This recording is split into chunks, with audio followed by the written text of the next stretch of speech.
കല്ലു സൈഡിലേക്ക് എല്ലാവർക്കും സ്വാഗതം. നല്ലൊരു വൈകുന്നേരമാണ്. അപ്പൊ നമ്മൾ എന്ത് ചെയ്യാം, എല്ലാവർക്കും ഉള്ളിയോടെ കഴിച്ചാൽ കൊള്ളാമെന്നൊരു മോഹമുണ്ട്. അപ്പൊ നമുക്ക് ആ ഉള്ളിയോടയിലോട്ട് പോയാലോ? പോവാം.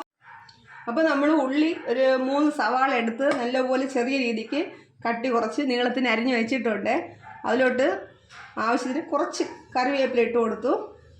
ഇനി ആവശ്യത്തിന് ഉപ്പ് ചേർത്ത് കൊടുക്കാം. ഇത് നല്ലപോലെ ഒന്ന് മിക്സ് ചെയ്തെടുക്കാം. ഇനി ആവശ്യമാണെങ്കിൽ ചെറുതായിട്ട് അരിഞ്ഞ് ഇഞ്ചിയും വെളുത്തുള്ളിയും ചേർക്കാം, പച്ചമുളകും ചേർക്കാം. വെളുത്തുള്ളി ചേർത്തില്ലെങ്കിലും ഇഞ്ചിയും പച്ചമുളകും ചേർക്കാം. ഇവിടെ പിന്നെ കല്യാണിക്കും കേശുവിനും ആയതുകൊണ്ട് അവരതൊന്നും കഴിക്കില്ല. അതുകൊണ്ടാണ് കറിവേപ്പില ഉപ്പ് മാത്രം ഒന്ന് മിക്സ് ചെയ്തത്. ഇനി ഇതിലോട്ട് നമുക്ക് 1 ബൗള് കടലമാവാണ്.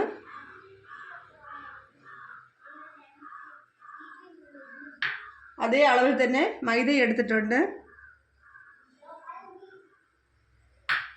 അതിൻ്റെ ഒരു 1/4 ഭാഗം അരിപ്പൊടി എടുത്തിട്ടുണ്ട്.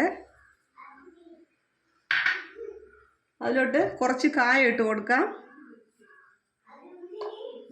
അതിലോട്ട് ആവശ്യത്തിന് മുളക് പൊടി കൂടി നമുക്ക് ചേർത്ത് കൊടുക്കാം. 2 നല്ല കളിയിലാണ് അവിടെ ഇരുന്ന്. ഇത് റെഡിയായിട്ട് വിളിക്കണമെന്നാണ് പറഞ്ഞിട്ടുള്ളത്. ഇത് നമുക്ക് നല്ലപോലെ ഒന്ന് മിക്സ് ചെയ്തെടുക്കാം. വേറെ വെള്ളത്തിൻ്റെ ഒന്നും ആവശ്യമില്ല. ഈ സവാളയുടെ വെള്ളത്തിൽ തന്നെ ഇത് റെഡിയായി വരും. നമ്മൾ എണ്ണ ചൂടായിട്ടുണ്ട്. നമ്മൾ കയ്യിലൊന്ന് വെള്ളം നനച്ചിട്ട് നമുക്ക് ചെറുതായിട്ട് എടുത്തിട്ട് കൊടുക്കാം. ഉള്ളി വേകാൻ വേണ്ടിയാണ് നമ്മൾ ചെറിയ രീതിക്കാണ് ഇടുന്നത്.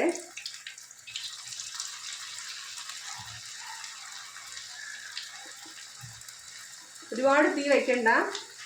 തീയും കുറച്ച് വെച്ചിരുന്നാൽ മതി, അല്ലെങ്കിൽ ഉള്ളി വേവില്ല, പുറം മാത്രം മുരിഞ്ഞു വരും. നല്ല ഉള്ളിവടയൊക്കെ നല്ലപോലെ മുരിഞ്ഞു തുടങ്ങിയിട്ടുണ്ട് കേട്ടോ. ഏകദേശം മാറ്റാറായിട്ടുണ്ട് കോരി. എല്ലാം മുരിഞ്ഞു. നമ്മൾ ഉള്ളിവട ഉണ്ടാക്കി കഴിഞ്ഞിട്ടുണ്ട് കേട്ടോ.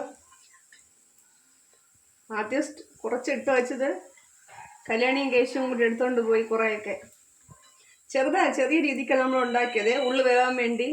നമ്മൾ ചൂട് ഉള്ളിയുടെയൊക്കെ ഉണ്ടാക്കി കഴിഞ്ഞിട്ടുണ്ട്. നമ്മൾ കട്ടൻ കാപ്പി ഇടാൻ വച്ചിട്ടുണ്ട്. കട്ടൻ കാപ്പിയും കുടിച്ച് ചൂട് ഉള്ളിയോടെയും കൂടി നമുക്ക് കഴിക്കാം. നല്ല ചൂട് കട്ടൻ കാപ്പി മുരിഞ്ഞൊരു ഉള്ളിവടയാണ് കേട്ടോ. വളരെ ക്രിസ്പി ആയിട്ടുണ്ട്. ഈ സന്ധ്യ സമയത്തൊക്കെ ഇത് കഴിക്കാൻ നല്ല സുഖമാണ്.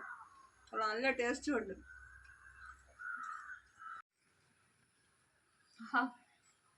ഈ വീഡിയോ ഇഷ്ടമായെങ്കിൽ നിങ്ങൾ എല്ലാവരും ലൈക്ക് ചെയ്യണം, ഷെയർ ചെയ്യണം, സബ്സ്ക്രൈബ് ചെയ്യണം, സപ്പോർട്ട് ചെയ്യണം. Okay, thank you.